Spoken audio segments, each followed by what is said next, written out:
Teman-teman inspirasi, pernahkah kalian berdiri di tengah keramaian tapi merasa seolah-olah tak terlihat? Pernahkah kalian kembali ke masa lalu, bukan karena rindu, tapi karena ada luka yang belum sembuh?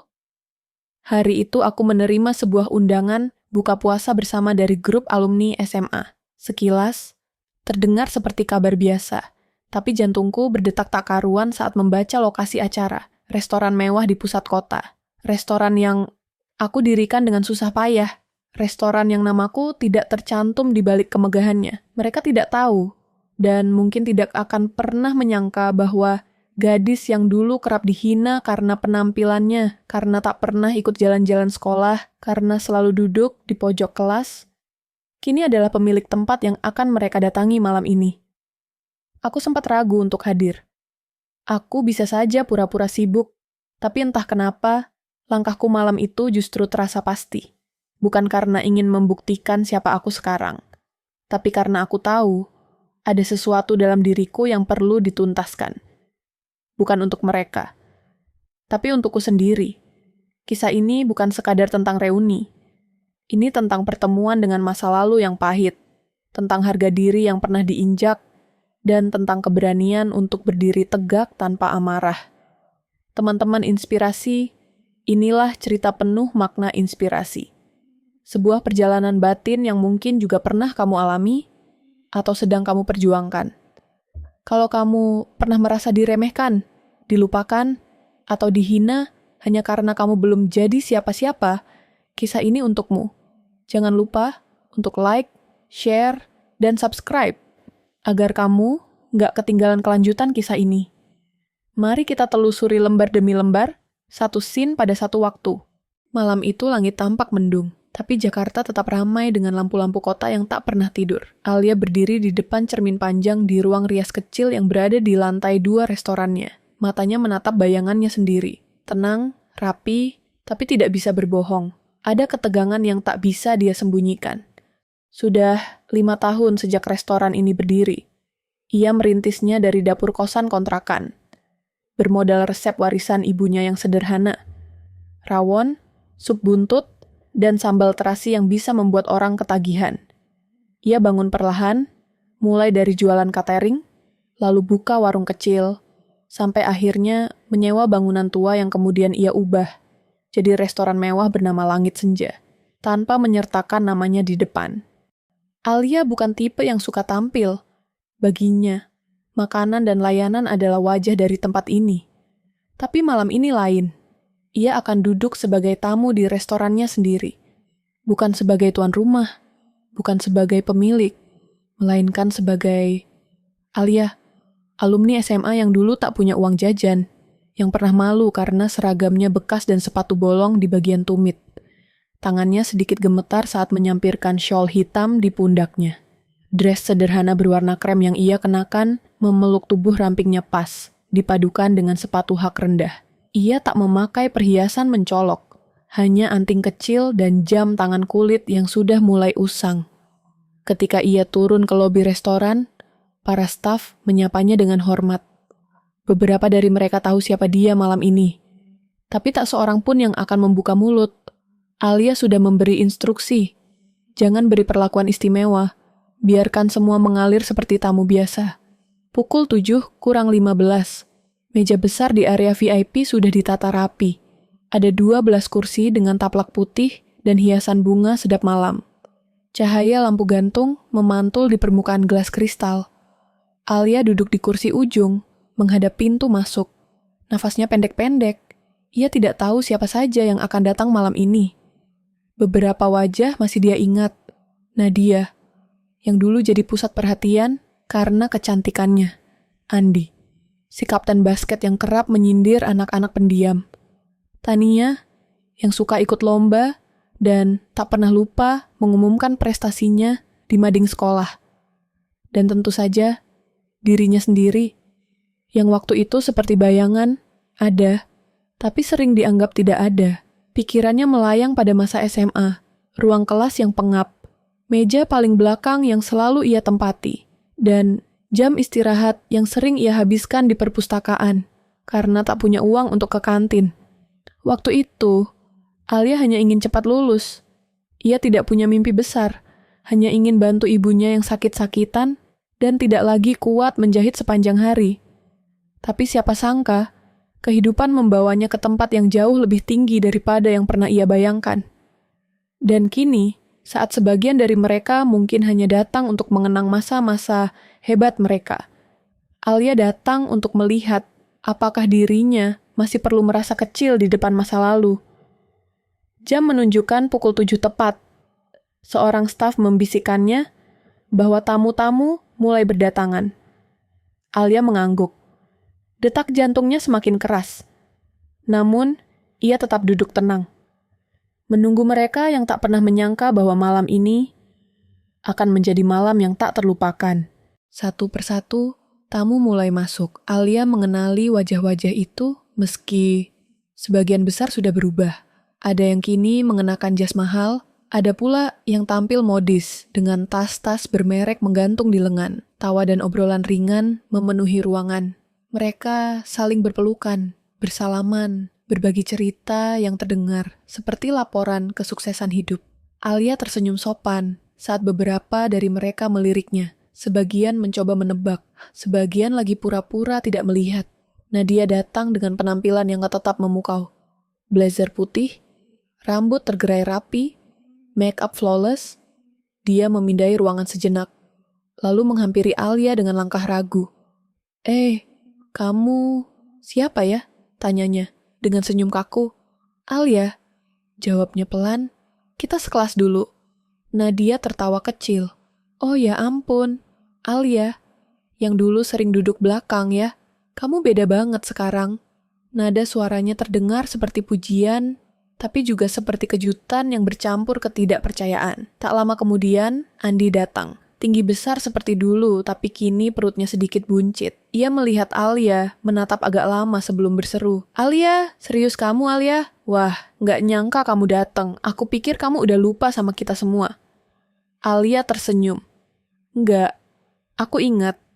Mereka duduk, obrolan mengalir.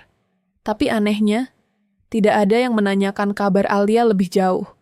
Mereka sibuk bercerita tentang diri sendiri, tentang pekerjaan di luar negeri, tentang usaha yang katanya baru dapat investor, bahkan tentang liburan ke Eropa yang katanya biasa aja, nggak terlalu wah kok. Alia hanya mendengarkan, sesekali tertawa kecil. Tapi di dalam, ia merasa seperti dulu lagi, duduk di tengah kerumunan, namun tetap di pinggir. Hingga akhirnya, momen yang membuatnya kembali ke masa lalu datang begitu saja. Kalian masih ingat nggak sih? Kata Nadia sambil tertawa.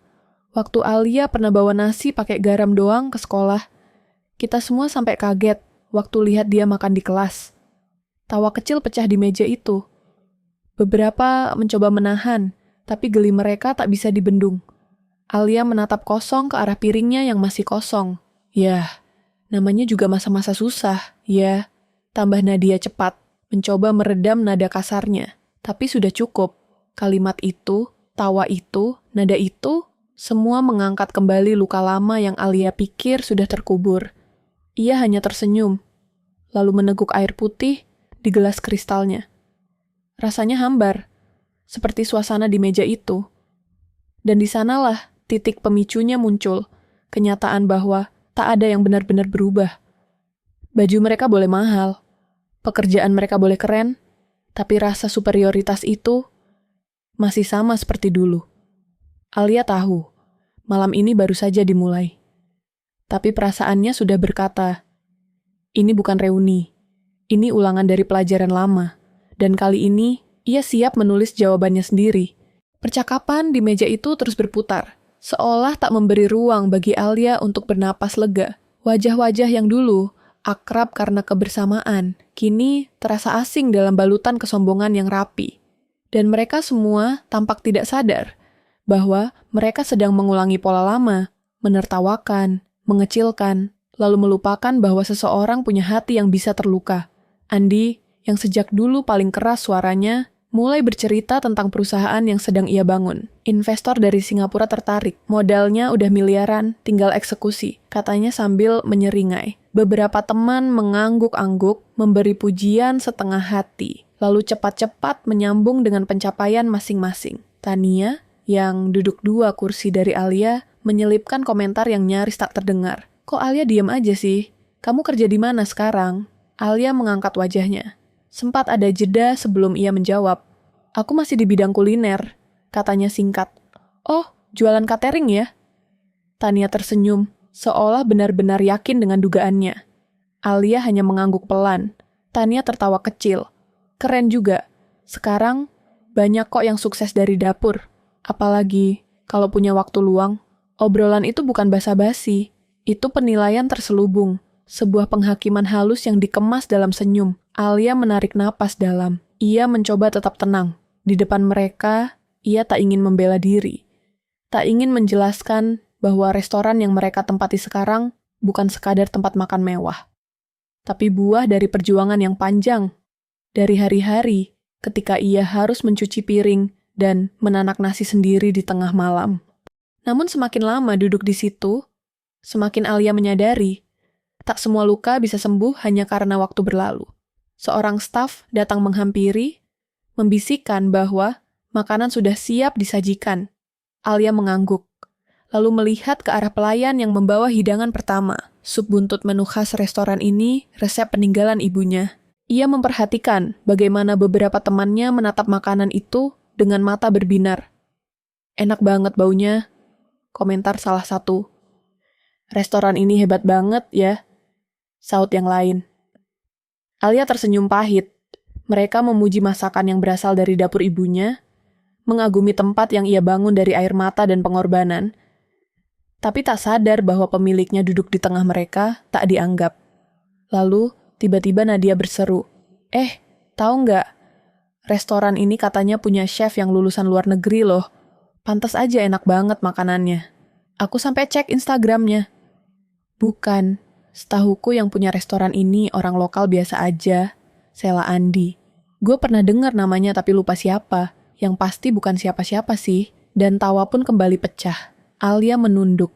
Tangan kirinya menggenggam sendok erat-erat. Namun wajahnya tetap tenang. Ia tak akan membiarkan emosinya meledak di depan mereka.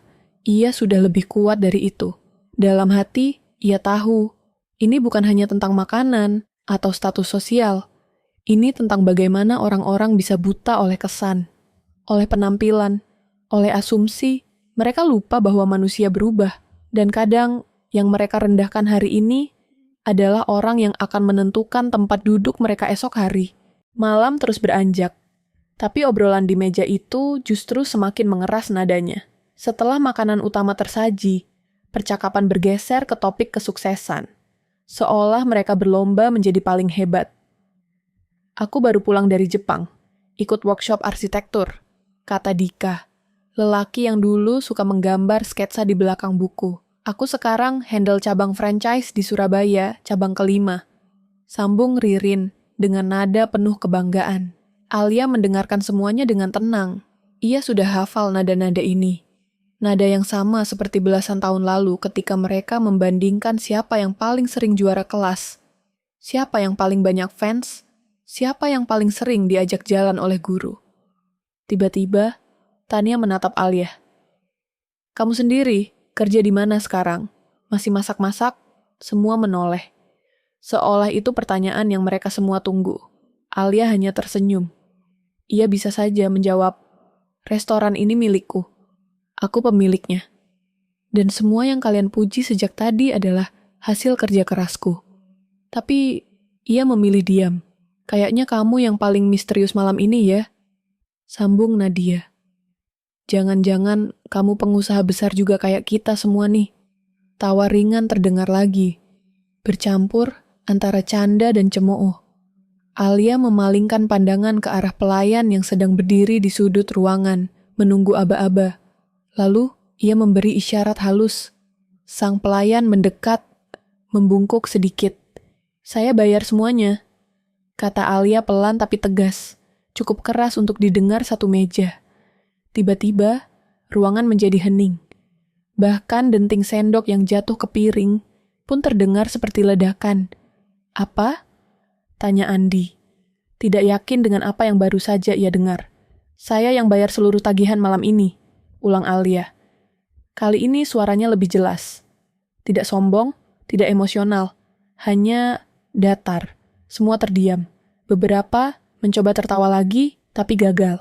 Nadia melirik Tania, lalu kembali memandangi Alia. Loh, kamu serius? Alia menatap satu persatu wajah mereka. Makanan ini, tempat ini, aku yang bangun. Aku yang merintis. Jadi, anggap saja ini malam untuk mengenang masa SMA kita. Meskipun untuk sebagian dari kalian, mungkin aku tak pernah cukup pantas untuk dikenang. Sejenak tak ada yang bicara. Angin dari ventilasi AC seperti terasa lebih dingin. Ruang VIP itu kini seperti panggung yang terang. Dan tanpa mereka sadari, Alia adalah pusatnya. Keheningan menggantung di udara, seolah waktu terhenti tepat setelah Alia mengucapkan kata-katanya. Andi membuka mulut, lalu menutupnya lagi. Tania tampak mengerutkan kening, berusaha mencerna. Bahkan Dika, yang biasanya paling santai, sekarang menatap Alia dengan pandangan asing, takjub, atau mungkin tak percaya. Alia, kamu yang punya tempat ini? Nadia akhirnya bersuara, pelan, nyaris seperti bisikan. Alia tidak langsung menjawab. Ia menatap ke seluruh sudut ruangan, ke lukisan-lukisan bergaya klasik Jawa yang tergantung di dinding, ke pencahayaan hangat yang ia pilih sendiri, demi menciptakan suasana kekeluargaan. Semua ini adalah bagian dari dirinya, bagian yang mereka remehkan. Iya, katanya akhirnya, restoran ini milik saya. Saya rancang sendiri, saya bangun dari bawah. Saya tahu kalian tidak pernah menganggap saya punya potensi. Mungkin karena dulu saya selalu bawa bekal sederhana, atau karena saya lebih sering menyendiri. Tapi saya di sini sekarang, dan saya ingin kalian tahu. Bukan karena ingin pamer, tapi karena kalian harus berhenti menganggap rendah orang yang kalian tidak pahami. Wajah Tania memucat. Ia mencoba tersenyum, tapi senyumnya hambar. Kamu, kenapa nggak bilang dari tadi? Kita semua cuma bercanda kok. Alia menggeleng. Itulah masalahnya. Kalian selalu bilang, cuman bercanda. Padahal, buat saya, kata-kata itu dulu luka. Kalian bilang, saya kebanyakan diam, nggak gaul, aneh. Bahkan hari ini, saat kalian duduk di tempat yang saya bangun, kalian tetap mencari cara untuk mengecilkan saya. Seolah-olah keberhasilan hanya milik yang paling ribut bercerita. Salah satu pelayan masuk membawa minuman tambahan, tapi segera mundur lagi ketika melihat ketegangan yang ada.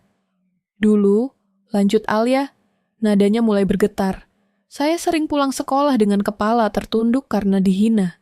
Kalian mungkin sudah lupa, tapi saya masih ingat. Tania pernah bilang, saya pasti jadi tukang cuci piring seumur hidup. Saya ingat, kalian menertawakan bekal saya, nasi tempe dan telur dadar yang saya bawa dari rumah. Tapi kalian tahu, dari bekal-bekal itulah saya belajar memasak. Dari air mata di dapur sempit itulah saya punya mimpi. Suara Alia naik 1 oktav, bukan karena marah, tapi karena luka yang akhirnya bisa keluar. Ia tidak menangis, tapi matanya basah. Semua terdiam. Tidak ada yang berani menyela. Andi mengusap tengkuknya. Dika memalingkan wajah. Tania menunduk, tangannya menggenggam gelas air yang sejak tadi tak disentuh. Dan di tengah keheningan itu, suara Alia kembali melembut. Saya berdiri malam ini bukan untuk membalas, tapi untuk memutus lingkaran itu. Supaya kita semua sadar bahwa menertawakan orang lain bukanlah kemenangan, dan meremehkan hanya membuat kita buta akan potensi orang lain. Henning kembali menguasai ruangan. Tapi kali ini bukan karena kebingungan, melainkan karena kesadaran yang datang terlambat. Tak ada yang langsung bicara setelah pengakuan Alia. Mereka hanya duduk, diam dalam pikiran masing-masing. Meja yang tadinya penuh dengan suara tawa kini terasa seperti ruang pengakuan dosa. Tania akhirnya meletakkan gelasnya, perlahan. Aku minta maaf, Alia. Kata-kata itu lirih, tapi jujur, mata Tania tampak memerah. Aku nggak pernah benar-benar berpikir, kamu bakal ngomong kayak tadi. Aku kira semua itu cuma masa lalu. Alia menatap Tania, Dan untuk pertama kalinya malam itu, dia melihat kejujuran yang berbeda. Bukan sikap defensif, tapi kesadaran. Keheningan itu bekerja, bukan untuk menyakitkan, tapi untuk menyentuh. Andi ikut menyahut, suaranya serak. Gue juga minta maaf. Gue mungkin dulu memang brengsek, dan sekarang juga mungkin masih. Tapi yang lo bilang tadi bener banget. Kita terlalu sibuk ngebandingin hidup, sampai lupa apa itu hormat. Nadia menunduk, lalu menarik napas panjang. Kita datang malam ini niatnya reuni, tapi malah bikin luka lama berdarah lagi. Harusnya kita lebih dewasa. Alia tidak langsung membalas. Ia hanya menatap mereka satu persatu, memberi mereka ruang untuk menghadapi perasaan mereka sendiri. Dika membuka mulut, mencoba ikut menenangkan suasana. Alia, lo hebat, jujur aja. Gue bener-bener kagum. Lo gak cuma bangun restoran, lo bangun harga diri lo sendiri. Gue iri dan malu. Kata-kata itu seperti mengalirkan hangat ke dalam ruangan. Masing-masing mulai sadar bahwa yang mereka tertawakan dulu adalah orang yang kini memegang kendali bukan hanya atas sebuah bisnis, tapi atas dirinya sendiri. Alia akhirnya bicara, "Saya nggak butuh permintaan maaf untuk merasa damai. Tapi saya bersyukur kalau malam ini bisa membuka mata kita semua. Mungkin ini bukan reuni yang menyenangkan, tapi ini pertemuan yang penting." Ia menggeser kursinya, berdiri perlahan. "Saya permisi dulu. Ada hal yang harus saya selesaikan." Semua mata tertuju padanya. Tak satu pun mencoba menghentikan langkahnya. Mereka tahu, malam ini bukan tentang makan malam atau reuni, tapi tentang pertumbuhan, tentang luka yang dijahit ulang dengan benang keberanian. Dan Alia adalah satu-satunya orang yang berhasil menjahitnya sendiri. Langkah Alia bergema pelan di lantai marmer restoran. Malam mulai turun lebih dalam, dan lampu-lampu jalan di luar jendela berkilau seperti bintang yang jatuh ke bumi. Tapi di dalam dirinya, badai perlahan mereda. Ia tak menyesal telah berkata jujur. Tidak ada kemenangan di sana, hanya kelegaan. Saat melewati dapur, para staf menyapa dengan hormat. "Terima kasih sudah bantu malam ini," katanya singkat. Mereka tidak tahu apa yang baru saja terjadi di luar, dan mungkin itu lebih baik begitu. Alia melangkah ke ruangan kecil di belakang restoran, tempat ia biasa mencatat pengeluaran harian dan menyusun rencana. Di sana, ia duduk diam, matanya menatap cermin kecil di sudut ruangan. Wajahnya tampak tenang, tapi dalam dirinya ada suara kecil yang bertanya, apakah mereka sungguh mengerti? Atau hanya karena tahu siapa aku sebenarnya? Dia tidak tahu jawabannya. Tapi ia sadar satu hal. Dia tak bisa mengontrol pikiran orang lain. Yang bisa dia kontrol hanyalah bagaimana ia memilih untuk berdiri dengan harga diri, bukan dendam. Ponselnya bergetar. Sebuah pesan masuk dari nomor yang tak disimpan. "Alia, terima kasih untuk malam ini. Maaf atas semuanya, aku belajar banyak." Dika lalu pesan lain menyusul. Dari Tania. Lebih panjang, lebih berat. "Alia, aku menangis waktu dengar ucapanmu tadi. Dulu aku benci sama diriku yang selalu ingin jadi yang paling menonjol. Aku tumbuh di rumah yang penuh tuntutan, dan aku belajar menjatuhkan orang lain supaya terlihat tinggi. Tapi kamu bikin aku sadar, yang kuat itu bukan yang paling keras suaranya, tapi yang tetap berdiri, meski pernah dihancurkan. Aku malu, Alia. Dan aku minta izin belajar ulang, kalau kamu bersedia jadi teman." Alia menatap layar itu lama sekali. Lalu, ia menyandarkan kepala ke dinding, menutup mata. Malam itu, ia tidak menangis. Tapi untuk pertama kalinya, ia merasa luka lamanya tak hanya dimengerti, tapi diterima sebagai bagian dari dirinya. Dan itu adalah awal dari penyembuhan sejati. Langkah Alia bergema pelan di lantai marmer restoran. Malam mulai turun lebih dalam, dan lampu-lampu jalan di luar jendela berkilau seperti bintang yang jatuh ke bumi. Tapi di dalam dirinya, badai perlahan mereda. Ia tak menyesal telah berkata jujur. Tidak ada kemenangan di sana, hanya kelegaan. Saat melewati dapur, para staf menyapa dengan hormat. Terima kasih sudah bantu malam ini, katanya singkat. Mereka tidak tahu apa yang baru saja terjadi di luar. Dan mungkin itu lebih baik begitu. Alia melangkah ke ruangan kecil di belakang restoran, tempat ia biasa mencatat pengeluaran harian dan menyusun rencana. Di sana, ia duduk diam, matanya menatap cermin kecil di sudut ruangan. Wajahnya tampak tenang, tapi dalam dirinya ada suara kecil yang bertanya, apakah mereka sungguh mengerti? Atau hanya karena tahu siapa aku sebenarnya?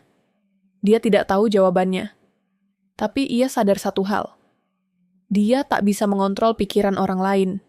Yang bisa dia kontrol hanyalah bagaimana ia memilih untuk berdiri dengan harga diri, bukan dendam. Ponselnya bergetar. Sebuah pesan masuk dari nomor yang tak disimpan. Alia, terima kasih untuk malam ini. Maaf atas semuanya, aku belajar banyak. Dikala lalu pesan lain menyusul. Dari Tania. Lebih panjang, lebih berat. Alia, aku menangis waktu dengar ucapanmu tadi. Dulu aku benci sama diriku yang selalu ingin jadi yang paling menonjol. Aku tumbuh di rumah yang penuh tuntutan, dan aku belajar menjatuhkan orang lain supaya terlihat tinggi. Tapi kamu bikin aku sadar, yang kuat itu bukan yang paling keras suaranya, tapi yang tetap berdiri, meski pernah dihancurkan. Aku malu, Alia. Dan aku minta izin belajar ulang, kalau kamu bersedia. Jadi teman. Alia menatap layar itu lama sekali. Lalu, ia menyandarkan kepala ke dinding, menutup mata. Malam itu, ia tidak menangis. Tapi untuk pertama kalinya, ia merasa luka lamanya tak hanya dimengerti, tapi diterima sebagai bagian dari dirinya. Dan itu adalah awal dari penyembuhan sejati. Malam kembali menyapa kota. Restoran sudah tutup, lampu-lampu dipadamkan satu persatu. Hanya ruangan belakang yang masih terang, tempat Alia duduk sendirian, menyelesaikan laporan akhir bulan. Tapi laporan itu sudah lama tak tersentuh. Jarinya berhenti di atas papan ketik. Pandangannya kosong menembus kaca jendela, keluar sana, ke kehidupan yang tak bisa diputar ulang. Hari ini, semuanya terasa berbeda. Bukan karena pelanggannya bertambah, bukan karena restorannya makin dikenal, tapi karena untuk pertama kalinya, Alia merasa ringan. Sejak malam buka puasa bersama itu, ada sesuatu yang berubah di dalam dirinya. Ia tak lagi menghabiskan waktu untuk mengingat bagaimana ia dipermalukan. Ia tak lagi mencari cara untuk membuktikan bahwa dirinya lebih baik. Sebaliknya, ia mulai menerima bahwa luka masa lalu adalah bagian dari perjalanan menjadi utuh. Ia membuka album tua yang disimpan di lemari arsip. Foto-foto SMA dulu tak pernah ingin dilihat lagi. Kini ia lihat satu persatu. Ada dirinya yang berdiri di ujung barisan dengan seragam kebesaran dan senyum setengah terpaksa. Ada juga momen-momen ketika ia terpaksa pura-pura tertawa saat dijadikan bahan ejekan. Tapi kini, tatapannya pada foto-foto itu tidak lagi penuh perih. Justru, ia merasa iba pada dirinya yang dulu, remaja yang selalu ingin dianggap cukup, padahal dunia seakan menolak kehadirannya. Alia yang dulu, bisiknya pelan, terima kasih sudah bertahan. Ia memejamkan mata. Di benaknya, ia memeluk dirinya yang kecil, yang terluka, yang sering pulang sekolah dengan sepatu sobek dan perut kosong. Kini, ia bukan lagi anak itu, tapi ia juga tak akan melupakannya. Karena justru dari rasa lapar, dia belajar menghargai rezeki. Dari kesepian, ia belajar mencintai dirinya. Malam itu, Alia menuliskan satu pesan di buku catatan pribadinya. Mereka tidak harus berubah supaya aku bahagia. Aku yang harus belajar melepaskan. Dan saat aku melepaskan, aku mulai hidup. Ia menutup buku itu. Lampu dipadamkan. Di luar, bulan menggantung utuh di langit gelap. Tapi bagi Alia, malam tak lagi menakutkan. Karena kini, ada cahaya kecil di dalam dirinya. Cahaya yang muncul dari penerimaan, bukan pembuktian. 1 bulan telah berlalu sejak malam buka puasa bersama itu. Masing-masing orang kembali ke rutinitas, tapi benih perubahan yang tertanam malam itu perlahan mulai tumbuh. Tania misalnya kini rutin menjadi relawan di dapur umum milik ibunya. Ia mulai belajar memasak makanan sederhana untuk dibagikan ke warga sekitar. Bukan karena ingin dipuji, Tapi karena ingin merasakan apa yang dulu dirasakan Alia, memberi dengan tangan yang pernah kosong. Di media sosialnya, ia berhenti memamerkan tas dan perjalanan. Sebaliknya, ia menulis refleksi pribadi. Salah satunya berbunyi, "Kadang yang paling kuat bukan yang bersinar paling terang, tapi yang terus melangkah meski tertutup bayangan." Dika yang dulu selalu bicara tentang bisnis, kini aktif mendampingi UMKM kecil di daerah pinggiran. Ia bilang ke Alia lewat pesan singkat, "Lo bener, Lai. Uang bukan ukuran sukses, tapi cara lo berdiri pas orang lain jatuhin lo. Itu baru nilai." Andi, yang dulu paling sering mengejek dan menertawakan, kini menjadi mentor untuk siswa-siswa SMA dari keluarga kurang mampu. Ia mengajari mereka coding dan desain. Gue dulu nggak ngerti rasanya jadi underdog, tapi lu bikin gue sadar, orang yang kita remehkan hari ini bisa jadi orang yang kita hormati besok. Mereka bertiga memang tak berubah dalam semalam, tapi langkah-langkah kecil mereka membuktikan bahwa penyesalan bisa melahirkan tindakan, dan tindakan bisa menjadi penebusan. Sementara itu, Alia mulai membuka kelas kecil di restorannya setiap akhir pekan. Ia mengajarkan anak-anak muda cara memasak sambil bercerita tentang pentingnya percaya pada diri sendiri, meski dunia berkata sebaliknya. Satu hari, seorang gadis muda mendekatinya. "Mbak, aku sering dibully karena aku suka masak dan gak punya teman." Alia tersenyum dan meraih tangan gadis itu. "Kalau kamu punya tangan untuk bekerja dan hati untuk bertahan, kamu udah punya cukup kekuatan untuk jalan terus." Malam itu, Alia pulang sambil membawa satu kantong belanja dari dapur restoran, berisi lauk sisa yang ia bungkus untuk tetangganya yang tinggal di gang sempit belakang. Dia tidak pernah lupa siapa dirinya, karena justru dari tempat itulah semua kekuatan berasal. Teman-teman inspirasi, setiap perjalanan pasti menyisakan jejak, dan kisah Alia adalah salah satu jejak yang tidak hanya membekas, tapi juga menyinari. Dari seorang gadis yang dulu sering dihina, dianggap tak pantas disepelekan karena latar belakangnya, Alia tumbuh menjadi sosok yang tidak hanya kuat, tapi juga bijaksana. Bukan karena dia ingin membalas, melainkan karena dia memilih untuk menyembuhkan. Dari pertemuan yang menyakitkan di malam buka puasa bersama, kita belajar bahwa masa lalu bisa jadi luka, tapi juga bisa jadi pijakan. Alia tidak mengubah hidupnya untuk membalas ejekan. Ia melangkah jauh karena ia tahu bahwa nilainya tidak ditentukan oleh mereka yang meremehkannya, tapi oleh seberapa kuat ia tetap berdiri ketika dihancurkan. Dan ketika ia akhirnya berani berdiri di hadapan mereka yang dulu menyakitinya, ia tidak datang dengan amarah, tapi dengan kejujuran. Ia tidak membawa kesombongan, melainkan ketenangan. Dan dari ketulusan itulah, perubahan perlahan datang, bukan hanya dalam dirinya, tapi juga dalam hati mereka yang pernah menyakiti. Cerita ini mengajarkan kita bahwa 1. Pengampunan tidak selalu tentang memaafkan orang lain, tapi juga tentang membebaskan diri dari beban yang terlalu lama kita pikul. 2. Harga diri sejati bukan berasal dari pengakuan orang lain, tapi dari keberanian untuk menerima masa lalu dan tetap melangkah ke depan. 3. Kita tak bisa mengontrol siapa yang menyukai atau meremehkan kita, tapi kita bisa memilih untuk tetap menjadi versi terbaik dari diri kita sendiri. Teman-teman inspirasi, setiap dari kita punya bagian dari cerita Alia. Entah sebagai Alia itu sendiri, atau mungkin sebagai seseorang yang pernah menyakiti tanpa sadar. Tapi yang terpenting, setiap dari kita juga punya kesempatan yang sama untuk berubah, untuk memperbaiki, untuk bertumbuh. Terima kasih telah menyimak cerita penuh makna inspirasi ini hingga akhir. Kalau kisah Alia ini menyentuh hatimu, jangan lupa untuk like, share, dan subscribe, agar lebih banyak orang bisa merasakan kekuatan dari kisah sederhana namun penuh pelajaran hidup ini. Sampai jumpa di cerita inspiratif selanjutnya. Tetap semangat, tetap rendah hati, dan selalu percaya bahwa luka hari ini bisa menjadi cahaya untuk hari esok. Terima kasih, teman-teman inspirasi.